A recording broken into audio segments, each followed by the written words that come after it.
ಮುಖ ನೋಡಿ ಉಪೇಂದ್ರ ಅವ್ರು ಬಂದಿದ್ರು ವೋಟ್ ಹಾಕ್ಬಾರ್ದು, ಒಂದ್ ಸ್ವಲ್ಪ ವಿಚಾರ ಕೊಟ್ಟಾಕ್ಬೇಕು ಆಸೆ ಇದೆ. ಅದು ತುಂಬಾ ಟೂ ಮಚ್ ಆಫ್ ಥಿಂಕ್ ಮಾಡೋದು ಬೇಡ.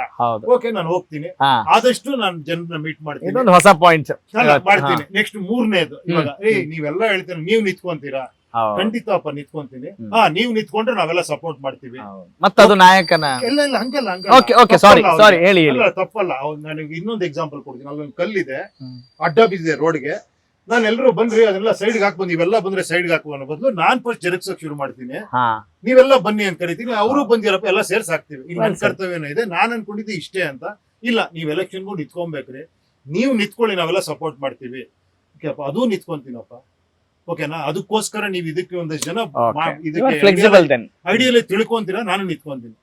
ಇನ್ನೊಂದು ಚಾಲೆಂಜ್ ಆಗ್ತೀನಿ ನಾನು. ಈಗ ನೀವ್ ಹೆಂಗ್ ನನ್ನ ಜಡ್ಜ್ ಮಾಡ್ತೀರಿ, ನೀವ್ ನಿಂತ್ಕೊಂಡ್ರೆ ಗೆಲ್ತೀರಾ ಸರ್, ನಾವ್ ಸಪೋರ್ಟ್ ಮಾಡ್ತೀವಿ ಅಂತ ನೀವ್ ಹೇಳ್ತಿರಲ್ಲ, ನನ್ಗೆ ಆ ವಿಶ್ವಾಸ ಬರ್ಬೇಕು. ನೀವೆಲ್ರೂ ಗೆಲ್ತೀರಾ ಅಂತ ನನಗೂ ವಿಶ್ವಾಸ ಬಂದಾಗ ನಾನು ನಿಂತ್ಕೊಂತೀನಿ.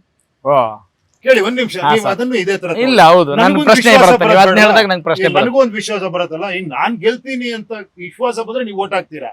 ಅಂದ್ರೆ ಈಗ ನಿಮಗೂ ಸರ್ ಸೋಲೋ ಭಯ ಇದೆಯಾ? ಅಲ್ಲ ಕೇಳಿ, ನನಗೆ ಅವ್ರ ಸೋಲೋ ಭಯ ಇದೆಯಲ್ಲ, ಅದ ಎರಡು ಅವ್ರಿಗೆ ನಿಮಗಿದೆ. ಇದು ಜಾಣತನದ ಉತ್ತರ ಅಲ್ವಾ ಸರ್? ಜಾಣ ಅನ್ಕೊಳ್ಳಿ ನೀವು. ನನಗೂ ನೀವ್ ಗೆಲ್ಬೇಕ್ರಿ, ನನಗ್ ನಂಬಿಕೆ ಬರ್ಬೇಕಲ್ಲ ನೀವ್ ಗೆಲ್ತೀರಾ ಅಂತ.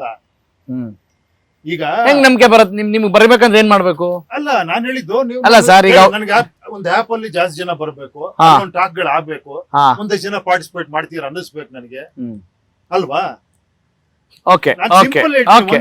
ನಾನ್ ಹೇಳ್ತಿರೋದು 1 ಕೋಟಿ ಜನ ಬಂದ್ಬಿಡ್ಲಿ ಅಂತ ಹೇಳ್ತಿಲ್ಲ.